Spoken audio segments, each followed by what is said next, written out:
if you knew how Clive Davis used to torture Luther Vandross. It might make you look at some of those Luther Vandross albums a little different. You know, like even when we did One's Gotta Go, I went back and I listened to what I had to say about Prince and Michael Jackson. And I tripled down on that. If it could have spared him being a victim, fuck that music. You know, we shouldn't have to naturally expect as artists that we're gonna have to be victimized to get ahead.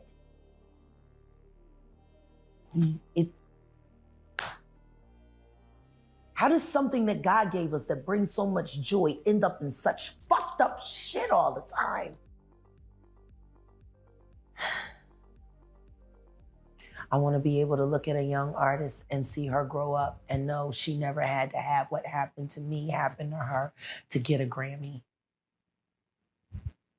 to get a sold out tour, to get a movie. That's my end game at this point. Can we make good art without having to hurt someone to do it?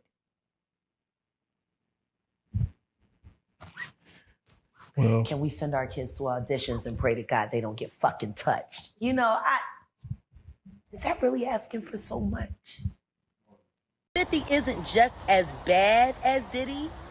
50 actually has a heart. He's a lovable thug. You know? Somebody should ask Soulja Boy how loving he is. He's very loving. All that time they spent together and the way he believed in him. Oh my God. They were almost inseparable. Truth is, Curtis is a swish. Been a swish for many years. Everyone knows it. The reason why I haven't got behind Curtis Jackson is because the only reason he wants them out of the way is so he can take over. That's the only reason. Okay, there's a Sheena Lakani. Thank you for camming up, ma'am. You can cam down now. Until I get to know you, I'm going to put a banner up. Okay? And once I do that, I'll let you up. But right now, you know what? I think this is a fitting one to put up. We're going to put this banner up today. Let me look up her. Because after everything that Kendrick Lamar did for Juneteenth, I need it. As we all know, 1/3 of Rockefeller Inc., which owns Reasonable Doubt, is for sale. And I've gotten a lot of calls, a lot of offers. I don't know if people are hummer stunting, you know, or not. We'll see who shows up. But I definitely got some very healthy offers, and I appreciate those. And, you know, obviously, if someone's trying to hate on the price or trying to devalue it, it would be because they want to buy it, you know, like a first right of refusal. So if you do want to buy 1/3 of Rockefeller Inc., you are going to have to bring some bread. And anything over 10 million, I'm going to sweeten the pot. You get an original Rockefeller chain from off my neck. So, you know, I say, because I was the only one that gave out Rockefeller chains when Rockefeller really existed. If I don't give you the chain, it's not a legit Rockefeller chain. You get one of these, this is legit. This is the old school one from off my neck. You know, like how when I took one off my neck and gave one to Kanye, Cameron, all that. So, again, if you're going to call, please have the intention of spending some real money and actually completing the transaction. But if you come with the right amount of money, you're gonna get a chain. Or, you know, at least you'll have to battle with homeboy on the first right of refusal.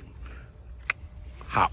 Drake is facing more troubles again. Drake's mansion recently suffered flooding due to severe weather in Toronto. Videos show murky brown water rushing into the dressing room and flowing into other parts of the house. Drake filmed while attempting to clean up the water with a mop, but it appears the flooding had gotten out of control, reaching ankle-deep levels. The mansion, which took 6 years to build, features an Art Deco style and is described by Drake as ultimate luxury. Valued at $100 million, it sits on over 2 acres and boasts interiors with luxurious materials like bronze, bronze, black granite, ebony, and brown agate. The mansion includes a 44-foot-high great room known as the Grand Room, featuring a custom Bosendorfer concert grand piano designed in collaboration with Raffauli and renowned Japanese artist Takashi Murakami. Additionally, it houses a 3,200-square-foot master bedroom and a highlight, a full NBA-sized basketball court. Unfortunately, despite its extreme luxury, the mansion seems to have issues with its drainage system.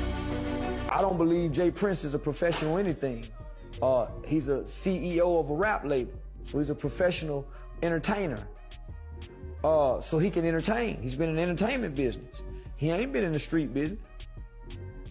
I think that's where y'all get it twisted. Y'all think the in the entertainment business are real gangsters. If you know their name in the entertainment world, there's no way they know gangster. James, last question. Do you like You Not Like Us? Sorry guys, thank you. Thank you, Jay Prince. Y'all, it looks like Drake's other daddy, Jay Prince, is walking out on him too. I mean, seriously, how many more L's can this man take? Remember how Drake was always bragging about Jay Prince having his back and all those deep ties in Houston? Well, guess what? Those days are over. After Kendrick warned Drake that he's ready to go further down that rabbit hole if he pushes him again, the streets are buzzing that Jay Prince wants absolutely nothing to do with Drake anymore. Now, if you've been keeping tabs on Drake and Jay Prince's relationship, you'll know that Jay Prince has been fighting Drake's battles left, right, and center for years. Jay Prince stepped in and squashed that beef with Kanye, put NBA YoungBoy in his place when he came for Drake, and even checked Diddy after he slapped Drake. But here's where things get spicy, y'all. Jay Prince has been completely silent during Drake's ongoing beef with Kendrick. And honey, it looks like Jay Prince is no longer in Drake's corner. This explains why the beef with Kendrick has gotten so messy because, let's be real, if Jay Prince was involved, there's no way he let his cash cow get roasted this bad. So why exactly did Jay Prince abandon Drake all of a sudden? Well, word on the street is that Drake either backstabbed his daddy or maybe Jay Prince got scared Kendrick could expose some dark stuff he's allegedly involved in down there in Houston. And when I say dark stuff, I mean the streets of Houston are buzzing that Jay Prince might be mixed up in some Diddy level shenanigery, like smuggling women, shady dealings, the whole 9 yards. And that's not all. Apparently, Area 29 Clubs in Houston is where Jay Prince's son is allegedly transferring young women for Drake and his OVO crew. Remember that ongoing line of Family Matters? Drop a 50 bag for the mob in the spot. Drop a 50 bag, 29 for the thought. On top of that, rumors have been swirling around for some time now about Prince's alleged involvement in the tragic death of Migos rapper Takeoff. And there's a line on Kendrick's diss track Euphoria that some have interpreted as Kendrick warning Jay Prince and Drake that he knows the real truth about Takeoff's death. Now, for my own sake, let's just say these are all rumors and speculations, and I'm just telling you what people are saying on these internet streets. So, the million-dollar question is, did Jay Prince really abandon Drake? And why is Jay Prince suddenly nowhere to be seen when he used to squash all of Drake's beefs? Let's break this down. And we couldn't get caught up in that. Right. That was a moment. Right. You know what I mean? We big pitching thinking. Right. So we had to keep it moving. So if you're not clued in on who Jay Prince is and what his deal with Drake is, let me spill the tea. Back in the 80s, Jay Prince was a major kingpin in Houston, Texas. He ran with a crew that had a vice-like grip on the city. But as the heat from the game started to catch up with him, Jay Prince decided to go legit. He made his big move into the music industry by founding Rap-A-Lot Records in 1987. This label gave us the legendary Ghetto Boys with Bushwick Bill, Scarface, and Willie D. You probably know their hit Mind Playing Tricks on Me. Jay Prince also launched the careers of artists Zero, Devin the Dude, Do or Die, and many others. Rap-A-Lot Records and Jay Prince are often credited with pioneering the southern rap scene. Jay Prince also had a close relationship with UGK's Pimp C and Bun B, two southern legends that Drake constantly references in his songs. Drake and Bun B have actually been pretty tight ever since Bun B featured on Drake's So Far Gone back in 2009, and Drake is always singing his praises. Watch you. Sometimes you gotta pop out and show niggas. Certified boogeyman, I'm the one that up to score with him. Walking down whole time, I know he got some hoe in him. Pull on him, extort shit, bully the flow on him. Say Drake, I hear you like I'm young.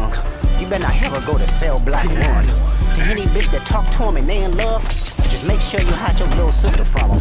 They tell me Chubb's the only one that get your hand-me-downs. And party at the party playing with his nose now. And Baka got a weird case, why is he around? Certified lover boys, certified pedophiles. Wow, wow, wow. Daddy, fuck 'em up. I'ma do my stuff. Why you trolling like a bitch? Ain't you tired? Trying to strike a chord, and it's probably A minor.